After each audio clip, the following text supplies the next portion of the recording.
Some conversations feel less like interviews and more like gifts. This is one of them. Tiffany McQuaid is the Regional Director of Strategy and Performance for SERHANT in Naples, Florida. She's a proven leader, a strategist, and someone who has spent decades building businesses, shaping markets, and mentoring agents at the highest level. By differentiating and paying attention to what the traditional agents, what the traditional brokerage was doing, and then sitting back and kind of big picture looking over it and figuring out where I could fill those voids. But what you'll feel most in this episode isn't her resume, it's her heart. Before joining SERHANT, Tiffany led McQuaid Company as its president, building one of Southwest Florida's most respected brokerages. She's an author, a speaker, and a lifelong advocate for growth. Yet what resonates most is how she shows up, with generosity, joy, and a deep belief in people, especially when they're still learning to believe in themselves.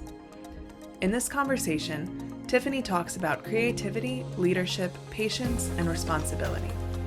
She shares what it means to meet people where they are, to lead without frustration, and to use your gifts in a way that lifts others, not overwhelms them. By the end of this episode, the response was overwhelming. Listeners didn't just learn something, they felt something, encouraged, grounded, reminded of why this business at its best is still about people. If you've been needing perspective, hope, or a reminder that joy and excellence can coexist, you're exactly where you need to be. Let's dive into today's episode. Good morning, good afternoon, good evening, wherever you are in the world. Welcome to our podcast, Real Estate Unscripted. We have somebody that I've admired for years, Tiffany McQuaid. How you doing, Tiffany? Great. So happy to be here with you. So what I like to do is, for those of you that don't know Tiffany, let me share some background in why we have her here today. First of all, she's been in the business for 20 years, and as you can tell from the looks of her, she started when she was 11. And she's the founder and creator. Original company was McQuaid Company, named after herself, of course. Led that company for 13 years. Turned it into $2 billion in closed sales. Am I having my numbers right, Tiffany? Yeah. That was over the course of that time frame? Yes. And also named Inman Real Estate Influencer, Women's Council of Realtors Entrepreneur of the Year, and a bunch of other accolades. She's also a national speaker, but also an author of the Nth Degree. Say it again. The Nth Degree. The Nth Degree. And so you guys got to check that out on Amazon, which is so exciting. Now, she also just joined with SERHANT in 2025, Regional Director of Strategy and Performance in Florida. And you're in what town, Tiffany, again? South? In Naples. Naples, right. Okay. Yes. So anyway, that's the background on this wonderful, powerful woman here, Tiffany, and we're so glad that you're here. So let's get started. Like, how did we meet? So let's just start there for a second. Let's go back. When was that? Well, okay. So I love the fact that you said that I've been in the real estate business 20 years. It's actually, I think, going on 24 this year. So I know. Wow. I don't know how I got to be this old, but I encountered you almost 24 years ago at an NAR conference. And I'll never forget, I would go every year and I would take my little assistant, Helen, who is now retired. Okay. I would take her with me and we would go through the schedule and split it up. And I would send her to classes to take copious notes.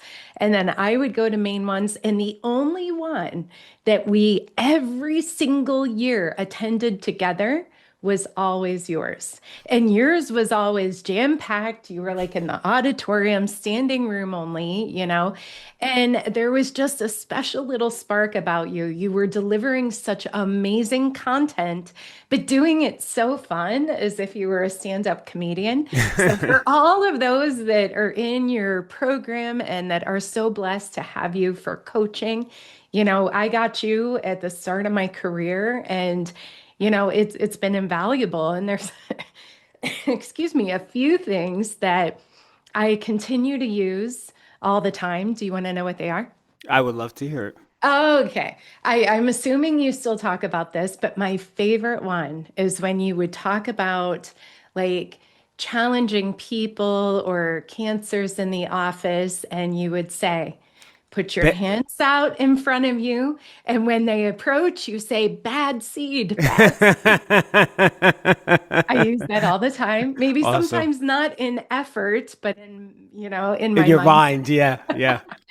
And one that we've always aligned on, and I actually would use this in a different context, before I ever encountered you, but the shiny penny. And, I have always used that in my life and in my business and when I take a listing. And, the minute you said that one time, all those years ago, I was Yeah. like, oh, he uses it too. And, I think that that to me has been a very invaluable tool in being able to convey to agents or even sellers, buyers, whatever it is, what are the shiny pennies, of your property, the standout features that made you purchase this home when you got it? What are the key things? I always tell my agents to use those when you're writing your MLS descriptions. Mm-hmm. What are the top 3 or 5 shiny pennies of that property Yep. that stand out over and above the others? And write your story around it. So, Awesome. Well, those are the two that I will always, align with you on. well, thank you. And with that said, I'm going to. I remember the first time that you hired me to come in and speak, and Yeah. which is going to go to. By the way, before I even go there, let me just talk to the whole audience for a second. So on this call, we have two groups of people. We have our leaders, our broker managers, owners, and then we also have some agents on the call. I know, and some of them are our coaching students. And so what I always encourage the agents to do is to listen through that you're a leader yourself, that you're not a salesperson, even though it's not your office or you don't even have a team. You are a business within the business of your brokerage, and so you should take on a business owner's attitude as a salesperson or as a real estate professional. So I want you guys to listen for the value there. How does this apply to me? Now, with that said, Tiffany, when I got into speaking, I realized how important marketing was, and I really, I've always loved marketing. And when you hired me to come speak for the first time, I remember sitting in your office and across from your desk, and you had all of these. It was almost like a museum of your marketing pieces, like on display. It was like the oddest and most awesome thing that I've ever seen.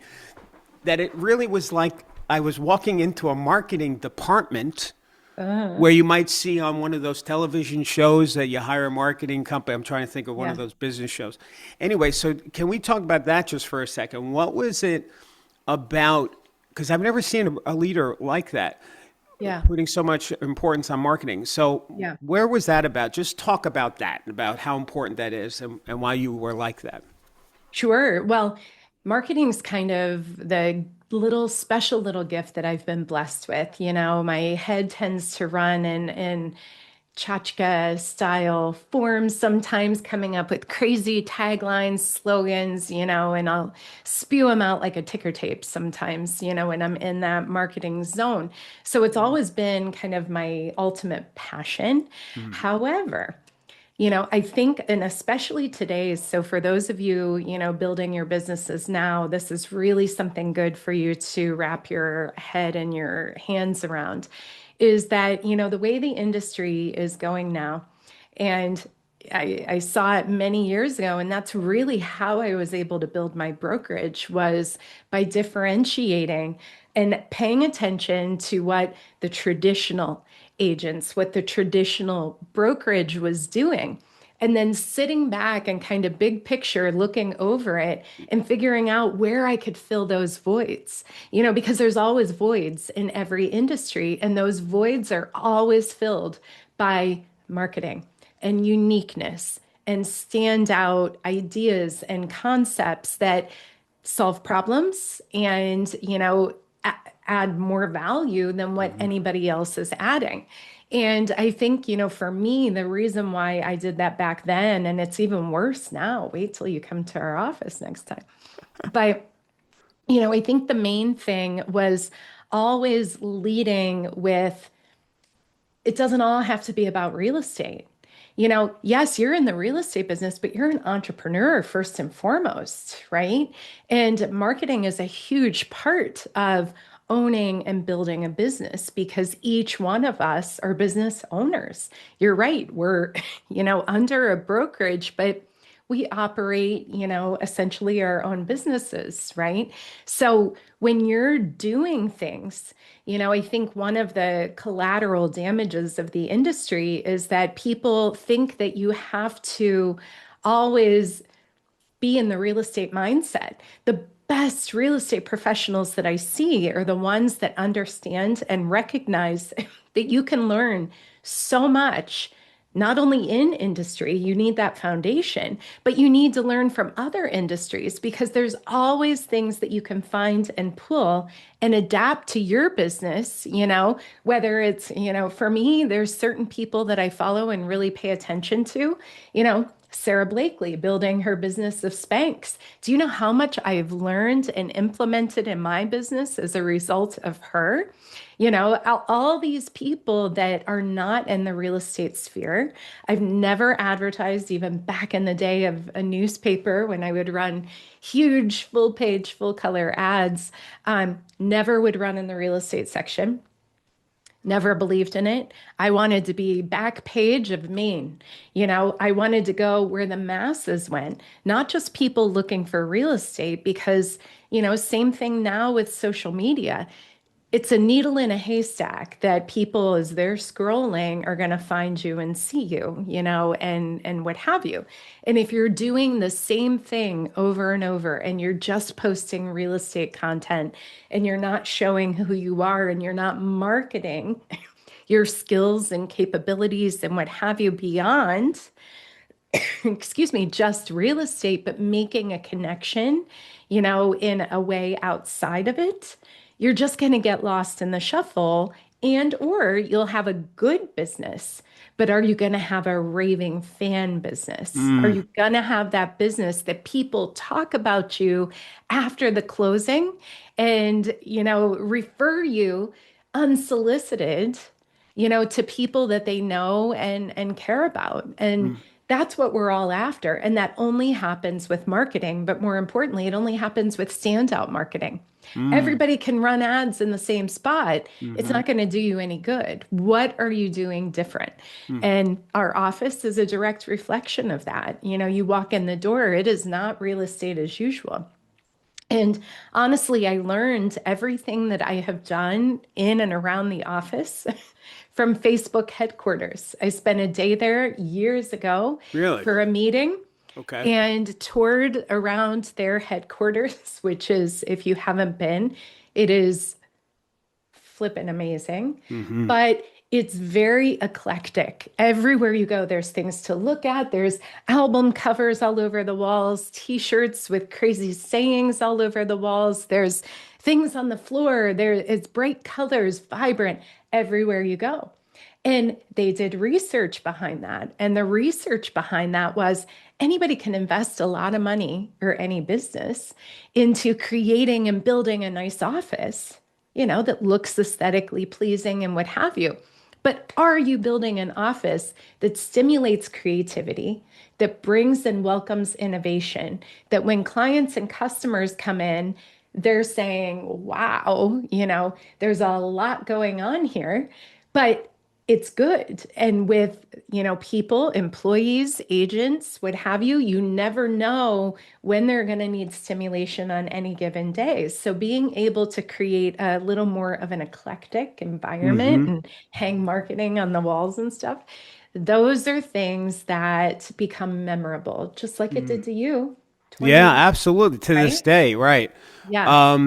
Well, that was so, I hope people picked up how friggin' awesome that was, that whole piece, because it's not that it's just marketing, it's unique marketing. Like, like we basically, when you think about it, we all pretty much do the same thing. We list a house, we put it on MLS, we do open houses and da da da. But how can you be unique with those things, or like you said, find the gap in Yeah. what's in the market and create that gap or fill that Yeah. gap? Yeah. That's so brilliant. And all right, thank you for that. All right, let's. Well, How did you and go? Go to ahead. just Go ahead. add to that, I'm sorry, one more thing. I like to think of it as unique, Y-O-U, unique. But Unique. Yeah. YOU. unique. Okay, got it. Yeah, zeroing in on going back to our little mutually joint analogy on shiny pennies. What are the top 3 or 5 shiny pennies about you that Mm-hmm. make you stand out over and above the others? What do you enjoy doing? What's your passion? How do you do things differently when you're working with clients or customers? And making those your key marketing points and just hyper focus on those and pummel those. Brilliant. And I think just to highlight that for everybody, it's similar to like finding your voice, right? What makes you unique? What makes you stand out for you? And I know for me, like as a speaker, it took me years to find my voice. I feel like I've rekindled or found a new voice once I hit 60. I always joke I'm on the back end of my life now, so I'm at this point that I don't care if people like me anymore.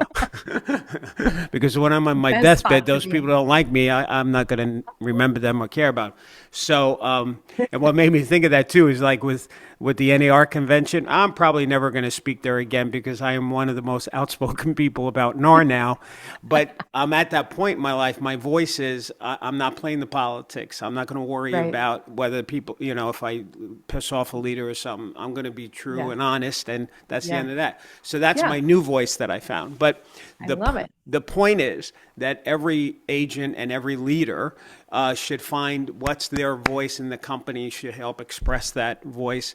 Yes. Yes, that's brilliant. I Yeah. did, I'll say one last thing on this. That for a little while, I had written that my third book, How to Design a Life Worth Smiling About, and because it's based in science and smiling, and so I started doing some keynotes for like the Orthodontists Association. They brought me in to keynote their annual convention and some other Nice. ones, and what I learned there is like doctors are not marketers, right? They're like Yeah. they focus on doing their job and their skill well, period. Yeah. But there are those standout doctors, dentists, or orthodontists that recognize how important marketing is. Yeah. And you can see it in their branding and in their brochures, and there's a theme, and they stand out, so finding your marketing voice as well, right? So, Right.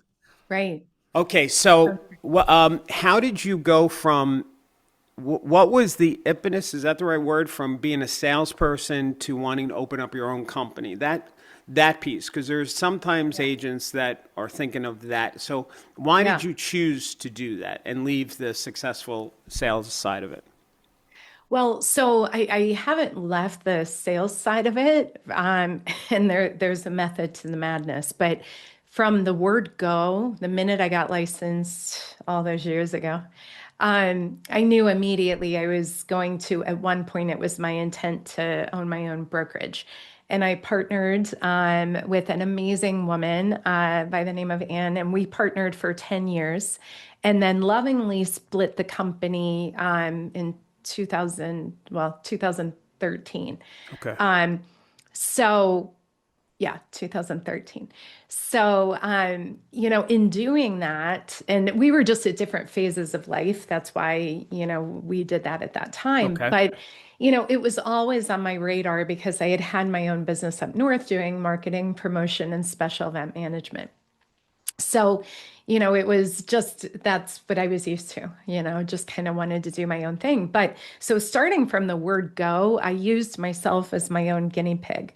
So Okay. in building my real estate career, everything that I did, I monitored. I mean, I've got calendars going back 20 some years where I would write in like how many people came every Sunday for open house, how many were neighbors, how many, so I've got like this archived research, from years ago that I would keep, mailers that I would send out, I'd take copious notes, how many people reached out, what the reaction was. And I used all that data over the years as my career was building real estate wise to then be able to employ it, redo it, and create kind of a solid foundation for agents coming into the business and getting them set up based off of what I know works.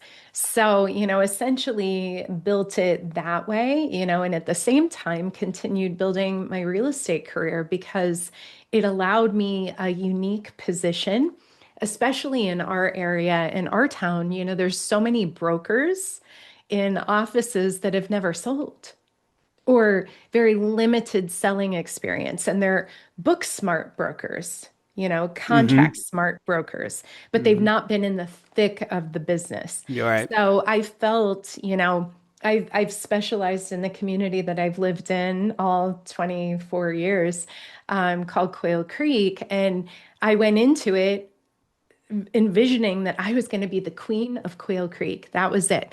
I didn't want to be all over town. I wanted to know my area like the back of my hand and, build a business off of that. And that's what I've done. And have been blessed to have market share in the community on both the list and sell side for 23 years, doing $500 million in business just in that community alone. Wow. So, yeah. Okay. yeah. No, keep going. Keep going. Oh, no. So I guess to answer that question, being able to sell and keep my finger on the pulse of what's going on in the industry so that I can understand the needs of the agents, which really became invaluable, like especially post-COVID, with the NAR changes, buyer broker and all of that. Me being able to solve problems, knowing what I was, dealing with in all of those environments. So it was an authentic being able to educate and share and, from an authentic space. I remember, if I remember correctly, my memory's not always great, the damage during the disco days, but if I look back to that first time I came to your office, I remember something like your office, like it was in a courtyard or something, like and you would close off the courtyard and have an event or something. Am I remembering this correctly? Yeah. We have a promenade outside our office. And over all these years, we've been responsible for some of the area's largest events. From Taste of Collier to the Stone Crab Festival to a big concert series called Rockin' on the Bay. We've done a ton of events over the years. We're bringing back one this year, but it's kind of been an opportunity for us. And this is actually very good for all of your people to hear as well. People will say, oh, I sponsored this event, or, they'll throw some money at a sponsorship for an event to use it to empower their business, which totally understandable. That's a great thing. But wherever you can position yourself to be participatory in an event and to brand it and market it uniquely, that is a huge, huge, huge opportunity whenever you've got excuse me, sorry, thousands of people coming to a particular event. What's going to make you have the opportunity to stand out over and above the others? And honestly, that's how I built my brokerage. I would have never had the money to build my own brokerage if I did not put in the sweat equity, myself and my team, to put these events together. And then we branded the snot out of them. We put red chairs because our color was red then. Everything was red. Red chairs, red umbrellas, our name everywhere. Even the bathroom directional signs had our logo on them. Everything was branded. Our booths, of course, we were the only real estate company allowed to set up at the event. But our booths were always, at Taste of Collier, it was real estate's top producers. And we had made giant like celery stalks that say, we have homes in stock and, various things, and passed out brown bags for people because we had aligned with a farm that brought us tons of vegetables. And we passed out little brown bags that people could pick vegetables and take them home, as real estate's top producers, that were branded. It was things like that that caused people to remark and retain. And before they could get their vegetables, they had to sign here, and caused us to create a database of over 13,000 people, Wow. as a result of those, value add components. So Now, it's, was those events like what you just described? Were those your events, or it was some other the association or the community event, and you just really used that opportunity to brand the heck out of you guys of yourself?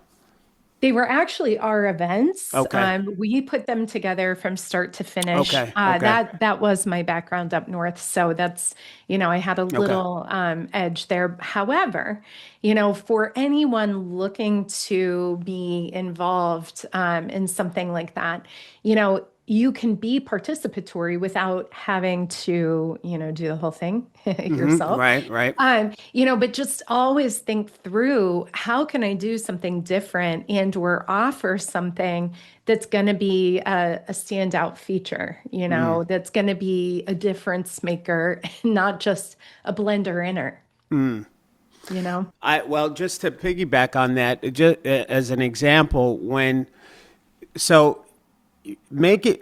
You see, the thing about you, Tiffany, too, because your company has always been a boutique structure, right?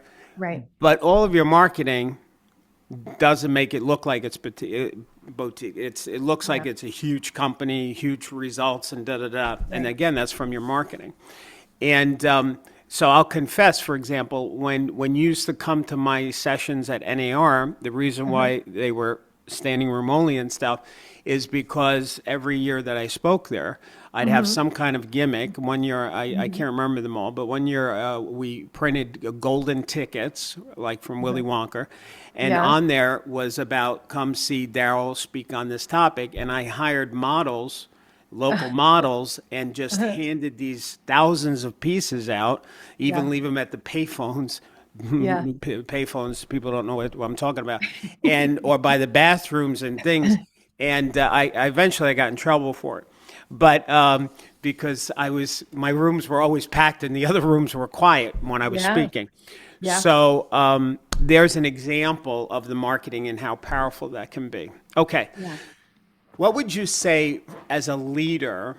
What are some of the things that you feel you're strong at that makes you a good leader for your people? Oh, well, I think that for me, it was a non-negotiable to build the business based on caring as its core component. Okay. That to me was a non-negotiable because, again, being in the industry a long time, you see a lot of tradition and a lot of numbers of, this per GCI or, there's how many agents, blah, blah, blah. I knew that my something different was going to be actually truly caring and building a family, of sorts that wasn't necessarily intercompetitive, but hugely supportive of one another and having each other's backs and really cheering each other on and working so hard and being in it together.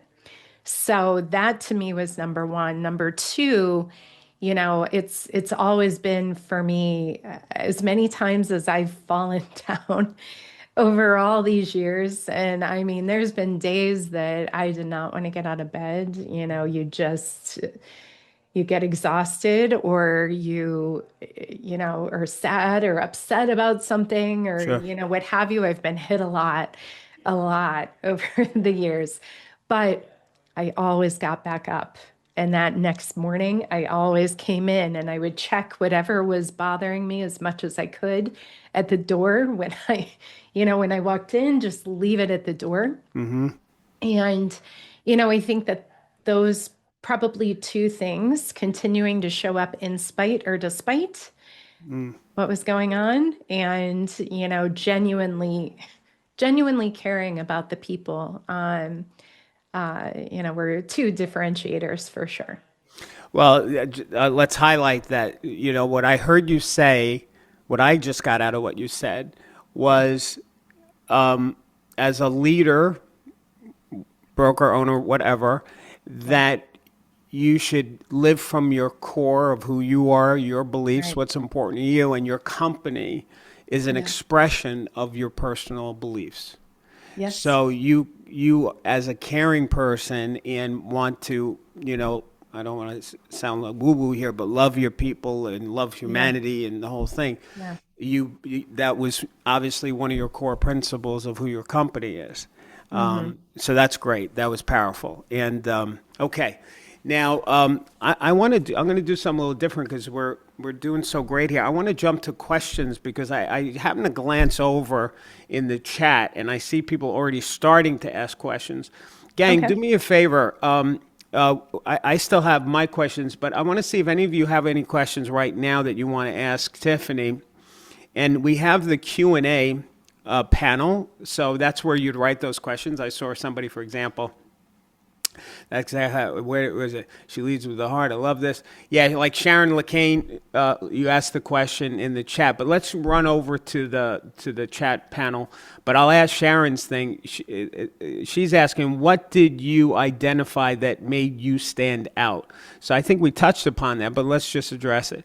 What did you identify that made you stand out? As an agent or as Let's go with as a leader. Let's go with as an owner. my creativity, hands down, that to me, I'd gone to enough NAR conferences and Inman and, I'm a junkie. I want to absorb it all. I want to learn it all. And then I want to figure it out from there. And what I learned very quickly was, there is a huge void for creativity, even especially back all those years ago. Right. We were much more suppressed, I think, as an industry in ways. Yep. But creativity was something that wasn't really used. I mean, you were an anomaly, which is why I went to your sessions all the time. I think like attracts like, right? But just understanding and recognizing that just because everybody is doing it this way doesn't mean that that's the way it has to be done for everybody. Right. And without being unique and true to you and authentic to you, and doing things your way, but in a way that is going to continue to make a connection with people and make you stand out, and I like to embrace that creativity. Yes. Well, you see, again, I'm learning so much talking to you. It really, because it's like, okay, the marketing thing. The marketing thing is about it's creative. It's like a creative process, and it's almost like I don't want to say a scientist because that sounds the opposite of creativity, but like you see a void or a message you want to get out or whatever, and it's like, how can I make this unique? How can I have fun with this? What can we do to get that's different than what's being done? And that is the part that I love about marketing. It's more about the creative aspect of creating something that nobody has thought of yet, right?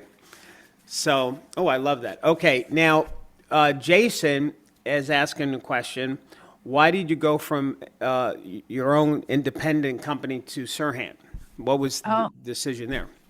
Well, so Ryan and I had been working together for the last 5 years, kind of quietly, handling, was handling some business referrals and things of that sort. And we kept ending up in the same categories at the Inman Innovator Awards. Um, so it kind of became this friendly little, competitive, but also working together. And, we both of our brains function very, very innovatively. And similarly, in terms of desires, his reach way more global than mine, and it just kind of became, there aren't many. I mean, think about it. I'm sure there aren't many brokerages out there that were built on a person, Right. right? So mine was because Barbara Corcoran pushed me to do that. And she's kind of been, as I call her, my fairy godmother for the last 20 plus years. So she pushed me to do that outside of my comfort zone at the time.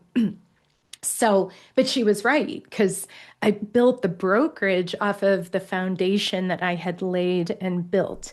And I got it to, excuse me, about the seventh year where I could then step back from having to be the face of it. Like it had gotten solid enough that I didn't have to be doing everything, And in sitting back and recognizing and kind of seeing what Ryan's building and the amazing company that he's building, which, again, in my own mind's eye, that's essentially what I was building, different scale, and I thought, okay, if I can help in this dynamic, understanding what it's like to build a brand off of a person, it's a little different. It's a unique animal to do that. So it just became, let's just do this together.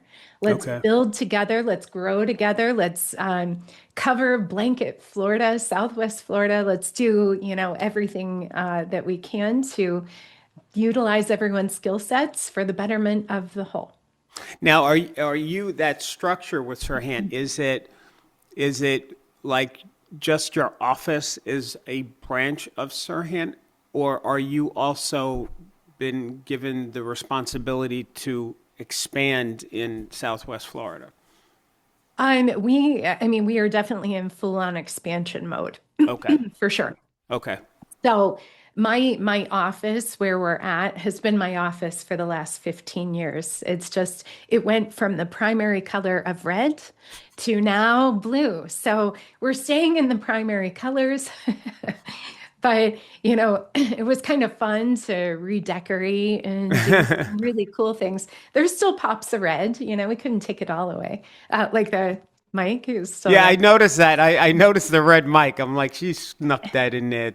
Yeah, that's good. Yeah, but yeah, so everything that I started is not gone. It's quite the opposite. We're Okay. taking it and now it's been fed some steroids. Okay. So everything that we've built is now bigger and what have you. So Awesome. yeah, so it's good. All right, good. All right, Jason, I hope that answered it for you. Now, Trisha McGrath, great question, Trisha. Top 3 marketing strategies for a single broker owner. So I guess we're talking real small, just a broker owner is the cook and the cleaning and the bookkeeper and everything. So 3 marketing strategies for that type of broker. Okay. So I'm going to go kind of a little general here, but if you want a little more specific answer, feel free to have her, narrow it down for me. So I would say top 3 things. Number 1, and it's so weird that we're in this space right now that, we're kind of circling back, but everything old becomes new again, right? Don't Absolutely. discount the incredible power of direct mail right now. See, this is why you're my lady. That any of my power agents, you just hear what she said. Didn't I just say it on a coaching call? Oh, it Everybody's is. doing social media digital. Was old is new again, is what I Yeah. said. You and I are so simpatico over here. I tell them, No, you look got to at do us. mailings. You got to do mailings. Go ahead. Go on. Well, because, okay, think of it. Everybody's thinking, oh, we'll do social media. It doesn't cost anything or much, depending on what they're doing. But going back to what I said earlier, you're a needle in a haystack, and people's thought process and patterns have compressed so much that your ability to retain information as you're scrolling is like nothing. Right. So where are we at right now in the world? The best platform to actually create some kind of retention right now is direct mail. But you Amen. want to do it all. You want to diverse it all. You want to do the social media, do the videos, do all those things. But if you're truly going to invest money in something, direct mail's your go-to. And I'll tell you why. When you're not competing with much in the mail right now. Correct. Number one, if you are zeroed in on a farm or an area or owning the brokerage and we're trying to recruit agents or what have you, set this up as a campaign or a value add that you can convey to your agents, to mail like their first 3 mailers to a particular farm or what have you to set them up because people are holding on to those. So they may not be ready to sell right away, but they're holding on to them. But make sure that the messaging is of value. Don't send out a cookie cutter. My greatest pet peeve are those cookie cutter branded postcards where the backside has like this much white space for the address, Right. wasted real estate. People were in real estate. Use the entire real estate of the size of postcard that you're using. You don't need all that white space for address. You can put the address this big in the corner. You don't have to do it. Make it all beautiful, full color. Make the messaging something that connects. Send something that will make retention. I'll tell you one of the best ones that we send to one of our new farms. I'll give you this little tip for an agent is, okay, a nice big postcard. We like to send big ones because the mail now uses them as a wrap. So they'll put the mail in between. So we'll send out like the 11 by 14, they fold them, it becomes a wrap now. But Okay. to do this is my favorite, and especially right now, it works really well. Important numbers you need to know for that area, right? So you zero it in specific if it's a gated community, which we have a lot of in Florida, of course. Gatehouse numbers, country club numbers, 3 favorite restaurants close. I know this sounds old school, but your first 2 phone numbers that you want to put at the top, and I'm happy to send it to you, Darryl, and you can circulate it to everyone, are the White House and the Pentagon. And you put those phone numbers there. I'll give them to you. And the first thing that everybody does is they call them. Is this really the phone number for the White House? And it is. You call the White House and you call the Pentagon. Well, what happens then? Those are your first 2 phone numbers. Then you're going down to the important ones for that area, for the community, whatever, utilities, what have you. But it's creating so much retention, and it's also creating this because Right. if you're mailing that, you're new into a community after your introductory card, you're now sending that out. People talk. Oh my gosh, did you get that? I called the White House. I can't believe it's the White House number. Everybody talks. They remember you as doing something different and unique. So that's number one. Number Wait a two. second. Wait a second. Before you do the other two, I'm just so friggin' blown away by what you just said. Everybody listening, do you hear like how friggin' creative that is? Like, you put the White House phone number on a real estate mailing card? Why? It's Yeah. so awesome. That is Oh, so. it's a Oh it's a man, house, right? We sell houses. you've got to write. You really have to write a marketing book for realtors. You really do. Yeah, I mean that's got to be the next book because Ah, your brain that's a is. good I idea. love your brain. This is so brilliant. All right, let me hear the next Thank two. you. Thank you. Okay. So, secondly, she asked me for 3 things, right? Yes, yes. Okay. So, that's number one. Don't discount direct mail. Number two, don't discount the importance of that moment of impact of your location, what it's like when people walk in the door. Okay. That to me is the greatest loss for any business because think about it. You're walking in the door of a business, especially, and I did a ton of research for this. So know that they've got Of the course you support to did. back it. But when people walk into your office, go check out all the other real estate offices. See what's going on the minute you walk in those. The moment of impact whenever someone walks in, what are they seeing? Look around. What are they seeing? Is it igniting all five senses? You want to ignite smell. We have a special scent for our office called Happy Home. And, if we open the door, people waft in. What is that smell? We're in Florida. We can open doors. So you want to attack that. We have like buffet of just all different kinds of novelty candies. And the key there is you never want to mix candies. I know this sounds ridiculous, but if you're employing a jar of, say, Bit of Honeys or root beer barrels, don't mix anything. Because think about how retention works. People equate high value to things that there's quantities of.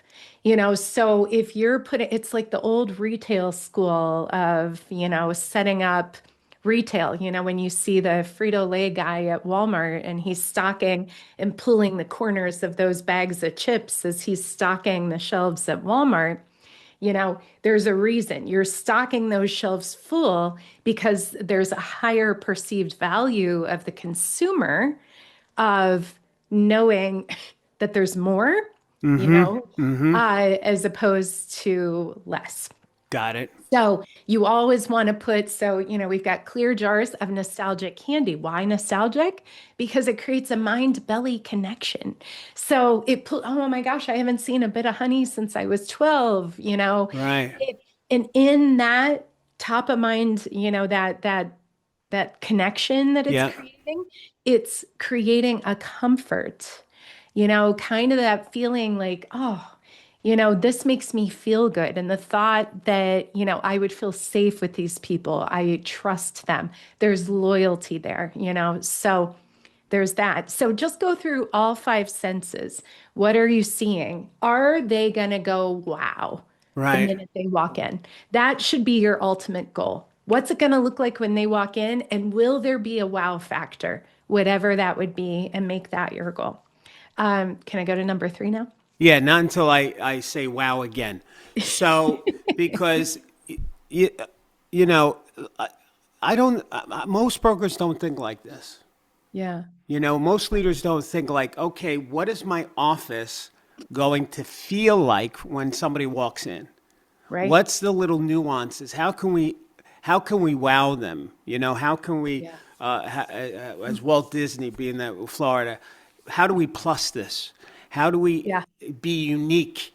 I don't think real estate leaders or agents think like, all right, don't throw, like, don't have the candy mixed up. Have a big of just the barrel, which is my favorite, root beer barrels, and the Bit of Honey, because sciences and marketing has shown, like, that whole conversation is friggin' brilliant.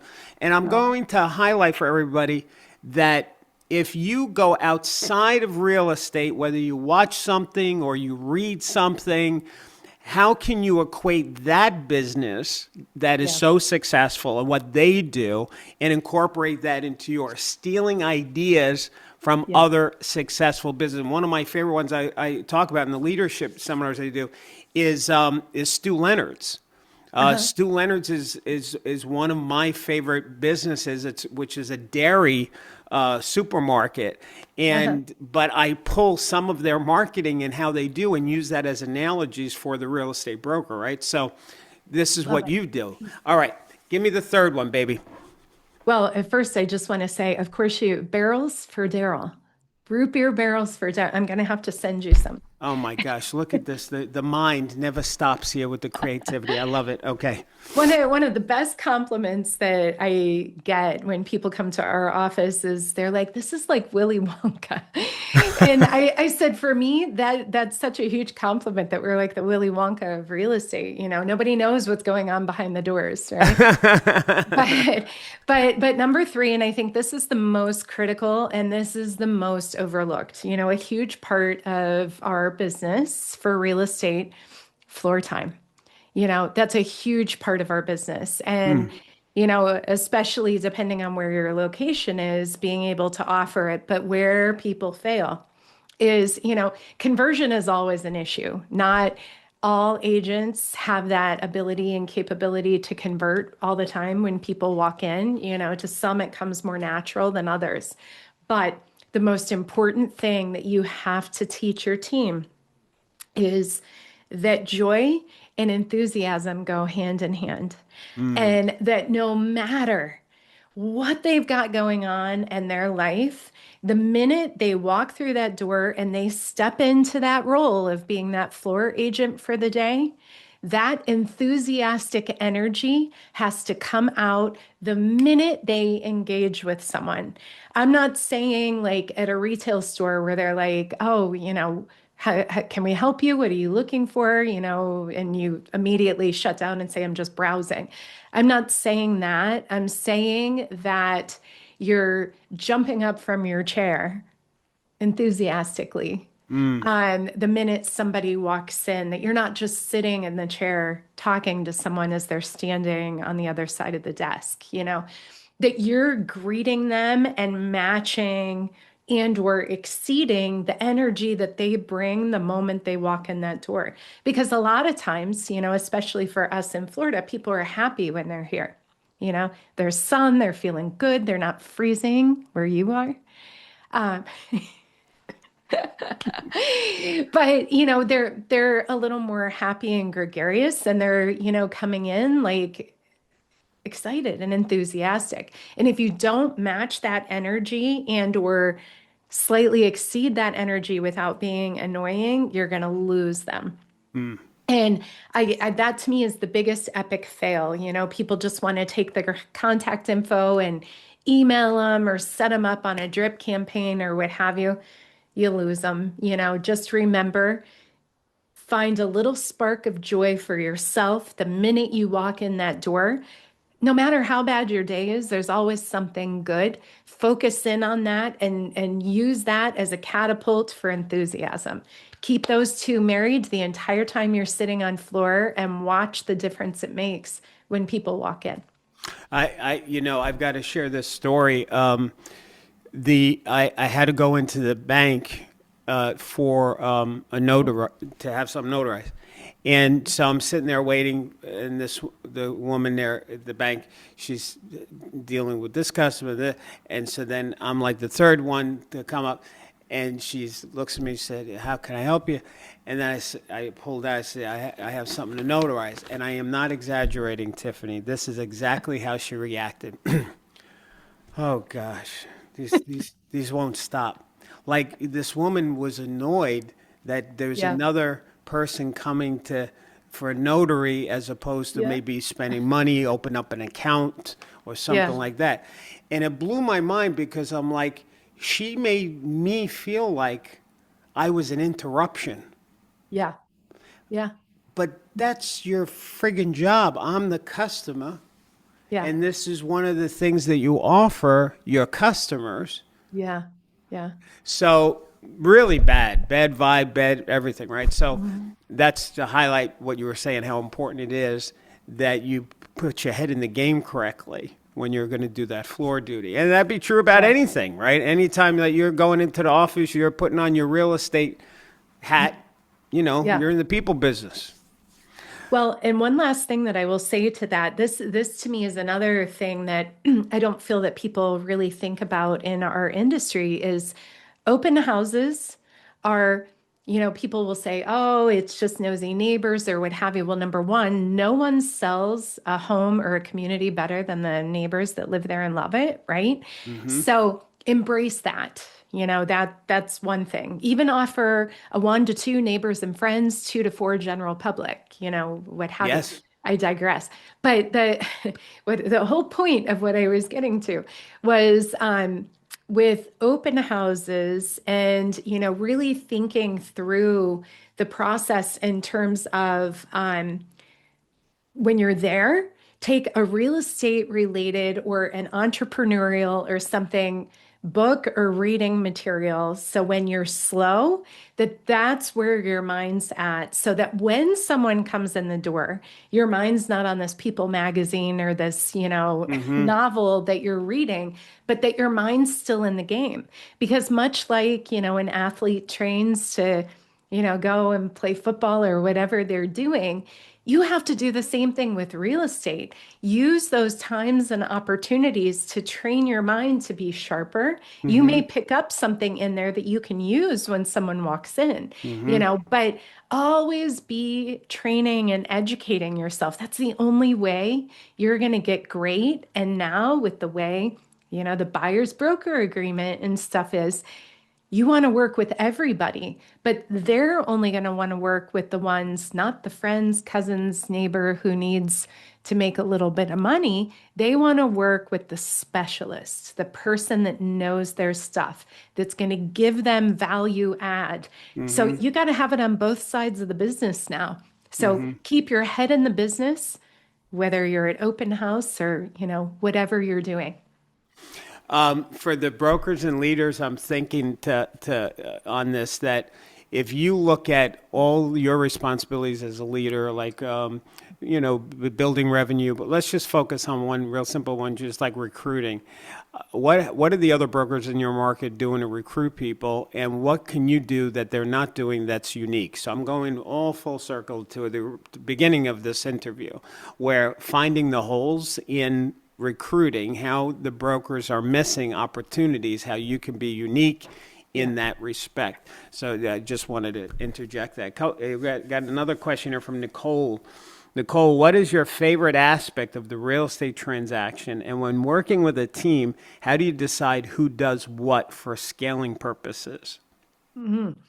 That's my favorite part is negotiation. Outside of marketing a property, I love to negotiate. And actually, there's another one, outside of everything that you learned from Darryl, which is the best.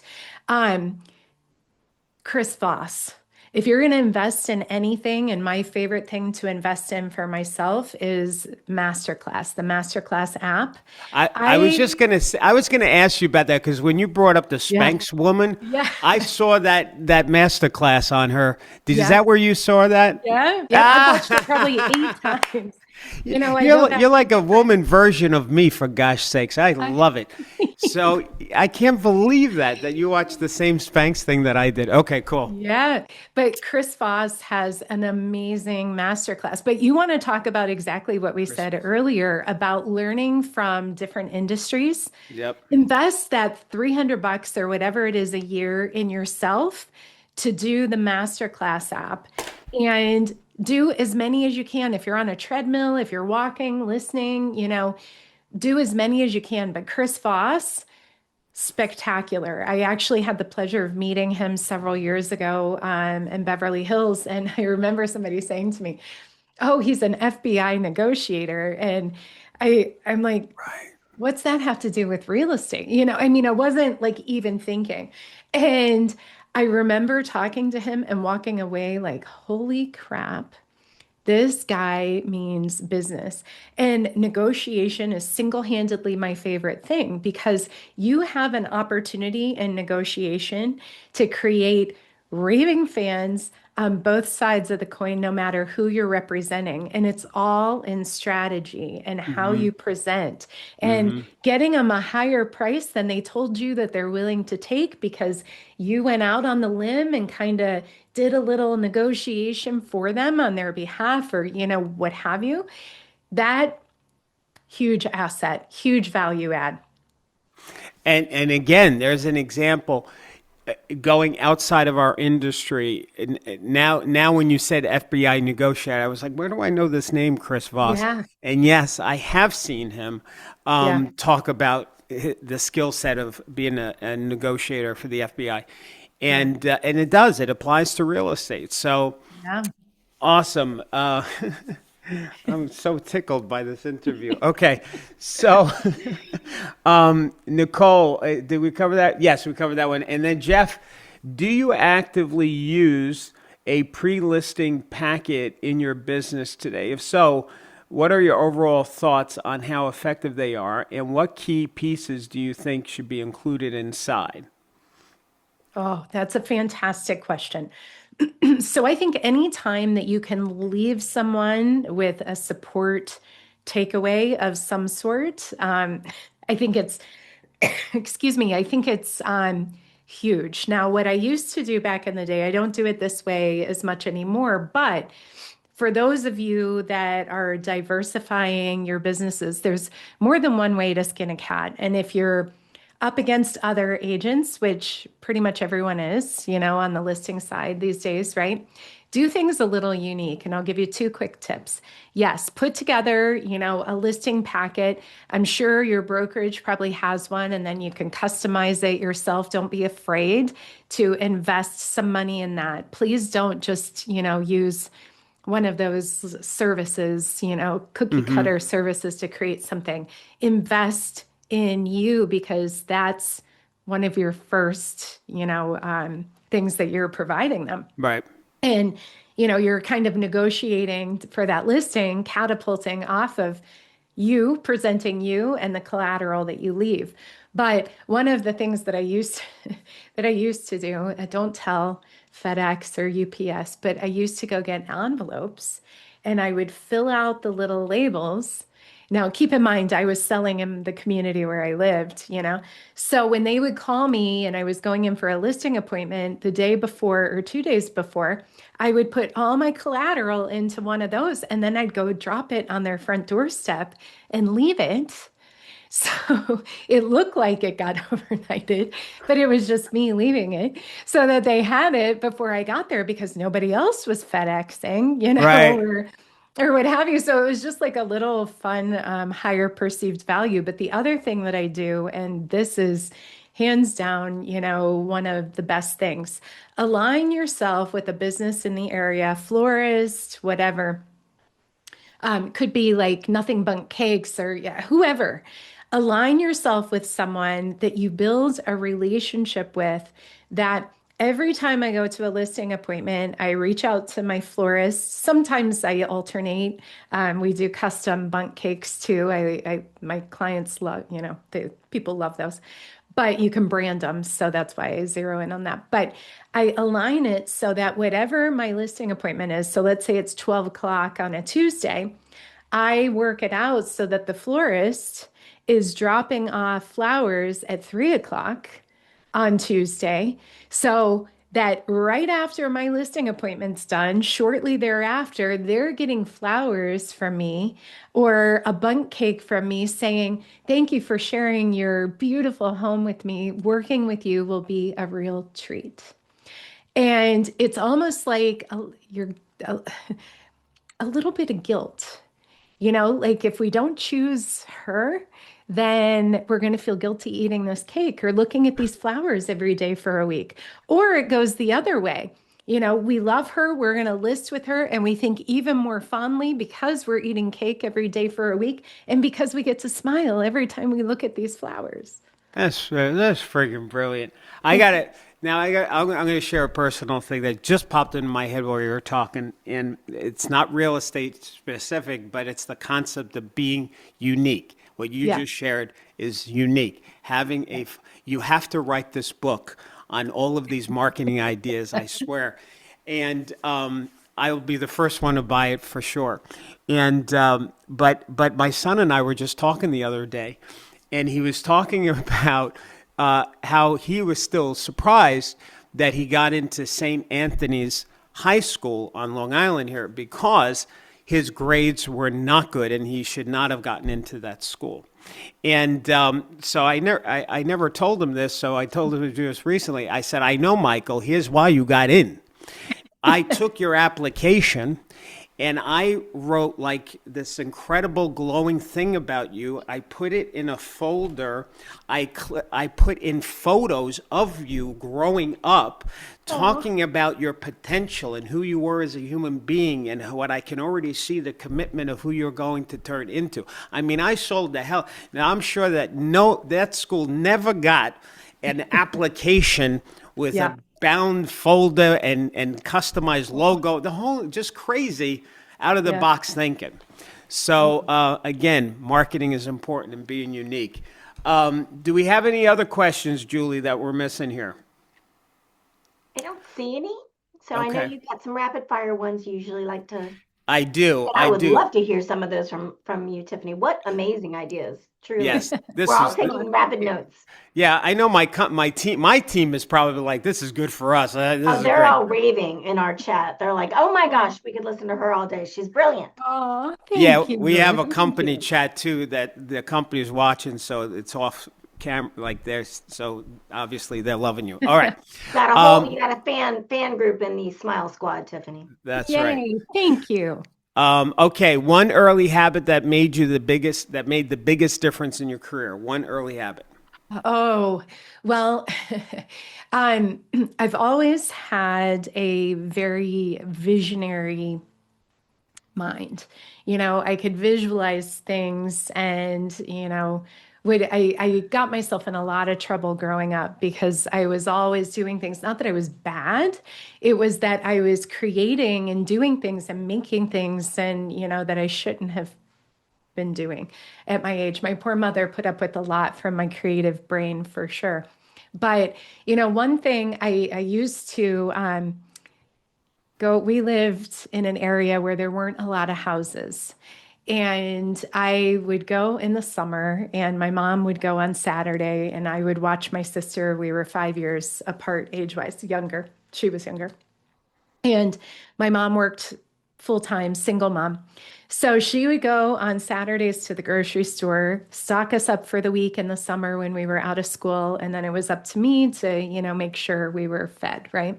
Okay. So, first thing Monday morning, I would go out and I would set up in the front yard my table and what have you. And I would take all the little Debbie snack cakes that she had bought us on Saturday to make it through the week. And then I'd make us Kool-Aid. We were Kool-Aid kids, right? Big thing of Kool-Aid. And I would go out front and sell to all the kids because we had nowhere to go. They would ride their bikes in and skid into the gravel driveway to select their little Debbie snack cakes for the week, right? Back then it was like a box for 75 cents and I was selling them for a quarter each. So one day my mom was cleaning out my sister's drawer and there was like this collection of little Debbie snack cakes. And she says to my sister, "What is this stash?" And she goes, "Well, Tiff sells them every Monday, so I have to hide them, in here." And needless to say, I was grounded for life, and I had to reimburse her for the cost of all the boxes over the months that I sold them. But she let me keep the profit. So that was good. But it was things like that I was always getting myself in trouble with. See, in New York, we say you didn't kick up to the boss. That was the problem. Your mom was the boss. She had to get her piece. All right, go.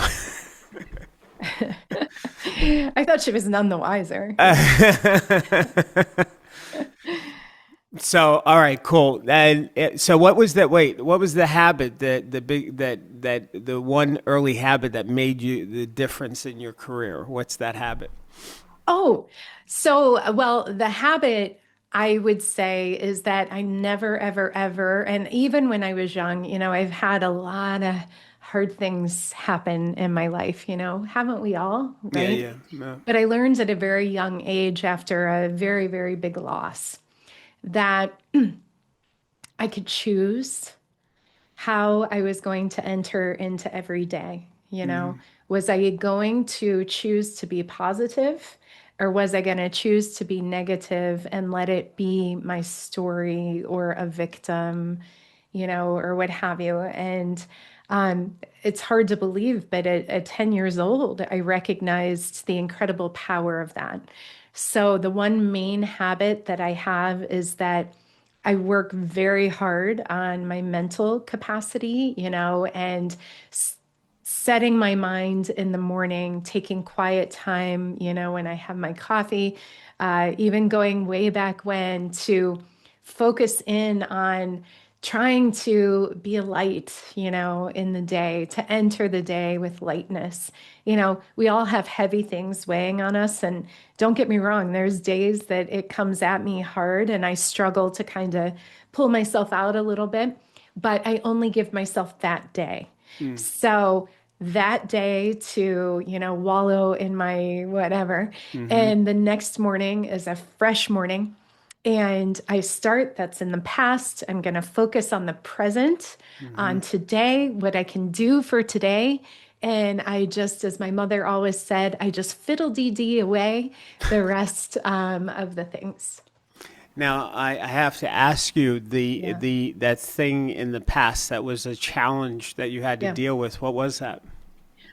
So when I was 10, my mom, and this was circa 1980, so totally dating myself, it was a different world then, right? You don't have therapists and counselors and all of those things. But my mom and dad had divorced. It was November 1980, and it had finalized like right at the end of November.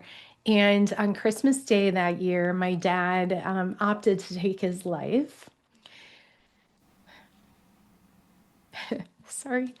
Sorry. So I don't even know why I'm getting emotional. It's been so long ago, but it just, I didn't expect to answer this. And with that said, I knew what happened. My mother told us that he was sick. I mean, it was horrific. Police showing up at your house on Christmas Day, and we were trying to call him that morning to tell him what Santa brought, and no answer. And, so Christmas is not really fun, but, it's gotten better, over the years. But with that said, I overheard my mom the next day talking to a friend on the phone about what happened. And she never told my sister and I, what had happened. And I was afraid to let her know that I knew, out of fear that I would get in trouble. So I kind of harbored it all Oof. those years, and just kind of taught myself how to overcome. So, yeah. So, darn it, Darryl, you're like Barbara Walters. Well, thanks for being so generous and sharing that story, because I know that Yeah. made a huge transformational impact for people watching. So that was very unselfish and wonderful. So, and I'm sorry that you went through that. So, Well, thank you. Thank you. Ultimately, in every negative, there's a positive. And I believe that there was a bigger purpose, that perhaps God had a bigger plan, from multiple perspectives.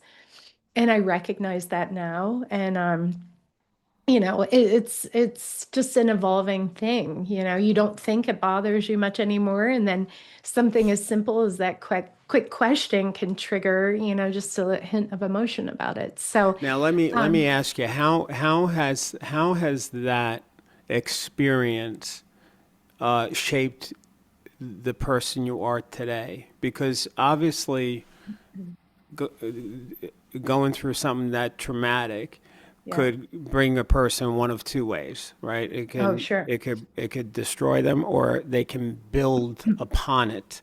Right. You clearly have built upon it, and in what way? How has that shown up in your life today? Um, on the daily, it shows up in my life without a doubt. I think that it's made me love harder, um, which I won't ever stop doing, despite the fact that I've been hurt, a lot by, even whether it's people in the company that I loved very hard, that, you know, um, whatever, it doesn't matter. But it's that to me is just that unconditional, truly, genuinely caring hard about people. That for sure, because you never know when someone needs that, when somebody needs a hug or a high five, or, you got this, or to know that someone's on the other end of the phone because they may be in a similar state where, my father was at that time. You never know. So I believe in that. And I believe so much in the surprises and delights of the world. I find so much joy in the little things. If I see a little white feather on the sidewalk, I'm like internally giddy with excitement. And most people don't even pay attention, they don't even notice if a cardinal lands on your windshield or I've got this crazy thing, and everyone here will tell you, I actually write about it in my book, but this sounds crazy, but it's happened at least 18 times where white plastic bags hit the hood of my car all the time when I'm driving. I mean, who does this happen to? And I've had people in the car when they come, it's like they'll be 3 lanes over floating, and I come through and it lands right on my car. It happens all the time, and I find so much joy in that. I see it as a sign that I'm on the right path, or that, whatever. But Yeah. I think that the surprises and delights that people overlook because we're so busy, those are the things that keep you grounded. Those are the things that keep you excited. And those are the things that bring you the most joy in life, the little things, but also being able to delight someone's day and just do something unexpected or different, or a little surprise, to someone or to a client, or, just something unexpected. It may be just you're the floor agent and you're just greeting people so positively. Believe it or not, that's a surprise.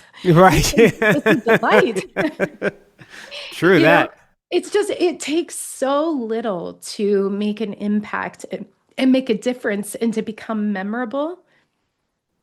It's easy. Awesome. You just have to think to do it, All right. Now, another rapid fire question. Other Yes. than your book, what's your favorite book that you've read? Well, that one's easy. It's Barbara Corcoran's book, Use What You've Got, and Other Business Lessons I Learned from My Mom. If it was not for that book that popped up as an Amazon read back in the day when Amazon was just a bookstore, Right. and my mother had just passed away a few months before this book popped up, I had no idea who Barbara Corcoran was. None. No clue. Really? But I saw the title. The mom resonated with me. I read the intro and saw that she had built a big real estate business. I had no clue. Perfect. And so I ordered the book. I read it cover to cover in a day. Her brain functioned very, very similarly to mine. And I did something I've never done before. I reached out to her. I emailed her. And this was before Shark Tank. She had just sold the company, and she responded right back. And we got to talking about marketing. And she's like, well, send me the things that you're doing. So that simple little act Wow. started a 20+ year relationship. And little did I know that Bruce Littlefield, who she worked with on her book, would 20 some years later be the one who worked with me on my book. No way. Yes. How awesome. So I know, isn't it crazy? Yeah. So he also did Frederick Eklund's book, but you just never know when people are going to impact you, or when on the flip side, you can make a difference. And just sometimes little outreaches that you think, oh, I shouldn't do that, do it. You don't know. You don't know. Awesome. Give it a Julie, shot. do me a favor, or Sarah, can you get Tiffany's book link on Amazon, and let's put it in the chat, please? Yep. All right. What's your favorite movie? Oh, well, I do not like to watch movies that are negative. I don't watch anything that's death related. I don't even watch the news. I don't want that in my energy field. Shocking. As much as possible, I like to keep myself elevated. So I like the brainless movies. I loved Pretty Woman. I love How to Lose a Guy in 10 Days. Crazy little, rom-com that are going to make you happy. And, that's what I like. Got it. Favorite expression? Favorite expression? Like Just an expression, I'm trying to think what. One of mine. So I have several, but one of mine is breakdowns equal breakthroughs. So some little motto or something. Do you have one? So I probably have several. Yeah, I probably have several, but I'm going to give you instead, if I can, a quote. Can I give you Fine. a There's no wrong quote? answer. Yes, give me a quote. Okay. My favorite quote is actually an Oprah quote, Okay. and it is to be successful, be excellent. If you want the best the world has to offer, then offer the world your best. Oh, come on. That's a mic drop. I love that. That's great. Great answer. Awesome. All right, here's the last one, and that is, who's your favorite real estate coach? Just kidding. Well. I think I've been a raving fan of yours for 20 plus years. So I would say you. I will say though, your program is absolutely truly spectacular. And I've been around a lot of programs, and I'm a little biased. I think SERHANT has an amazing situation, but it's an entirely, you need diversity in real estate. And what you are is foundational in so many ways, and Thank you. foundational with that twist of edge. And you've always been my go-to, even with even with the buyer broker agreements and stuff. Not only do you deliver things in a way that are fun and engaging and comedic of sorts, you turn the mundane into fun. Julie, we got to turn that into a testimonial now. Absolutely. All right. Listen, we got one more question. Then I know we kept you way over our time, but obviously we love you. And but one of our best, strongest power agents, I want to get her question in that she threw in here. Her name's Kathy Casserin. And when did you have the aha that you're wired differently and sometimes have to repeat yourself a few times so they can catch up? Which I think Kathy is talking from her personal question for sure, because I know Kathy. Kathy, that is a fantastic question. I think that happens a lot because I'm 10 steps ahead. And, that can be very annoying to my team. Fortunately, my core team has been with me for many, many years, some as long as 15. Wow. Actually, some a little longer than that. But, with that said, I think you get used to how you work. And I'm always 10 steps ahead. And then I'm kind of sometimes, come on, we got to get this done and play catch up. But the main thing is to not get frustrated when they're not moving as quickly as you. Mm-hmm. And that was a hard lesson for me to learn, because sometimes, it was like, oh, for goodness sakes, but when your mind goes fast and you're in creation mode, and I can understand, just understand that not everyone has the same blessings and gifts as you. And so just do your best to convey as much as you can, but without frustration if possible. Awesome. Well, Tiffany, this was, I don't know, I'm sure that everybody watching is walking away with as much as I walked away with, because this was awesome for me. I just think you're an incredible human being, a very successful leader, an extremely powerful woman.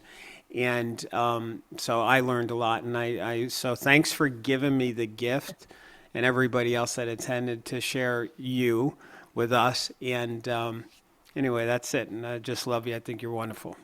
Well, back at you. It wouldn't have happened without you. So, I believe blessings go both ways, sir. Thank you. All right, I'm going to let you go so you can make some real money. Can we just real quick, Darryl, can everybody please jump into the chat and help us thank Tiffany for her remarkable insights, her brilliance, her joy. You just exude joy, and the world needs so much more of that. And so we are so grateful for that. So yes, please. Let me. You're right, Julie. I want to make sure. Do what she said, everybody. because we didn't pay Tiffany to be here, so she's volunteered her time. So you need to give her a payment of appreciation. Please write in the chat, what did you think? What did you walk away with? Write it in the chat, because we're going to send this to her. So your words, when she's having one of those down days, she can see the difference that you made in her life from this interview. So please throw in a comment, because we're going to send this to her. And It'll help her fiddle-dee-dee her way through a tough time. So I love it. anytime I'm having a tough day, I'm going to fiddle-dee-dee my way through Fiddle-dee-dee it away. Fiddle-dee-dee it away. I love that. That's gonna be my. Then when the next interview, somebody says, "What's your favorite expression?" I fiddle-dee-dee the day away. That's my. Well, expression. I wrote a series of 7 children's books, and they're about a little girl named Hope and her dog Penny. And the first one is out, but in each book, each one is about a different topic that actually relates back to the nth degree. So the first one is on intrepidness. And in the book, Hope loses her dad, and it's about her and Penny going on these excursions to find little white feathers that she chooses to be a sign from her dad. And in each book, I use the fiddle-dee-dee, but I've modified it. So in the first book, it's fiddle-dee-dee, fiddle-dee-doo. When I touch my heart, I think of you. Oh. Okay. Now half my team is crying right now, Tiffany. Thank you for that. No, we all are. It's okay. Where do we find these children? But I didn't know you wrote children's book. My God, I can't. I'm ready to end the call now, and all of a sudden you drop this bomb on me. What? Are they on Amazon or what? Yeah, they're everywhere. Good. Yeah. All right. So if I look up your name on Amazon, I'll find all the stuff that you've written. Yeah. Okay. And I have little stuffed penny dogs. I'm going to send you one so you have it. But in book 2, which isn't out yet, the fiddle-dee-dee is fiddle-dee-doo, fiddle-dee-dee. When I touch my heart, I believe in me. Oh. This is so wonderful.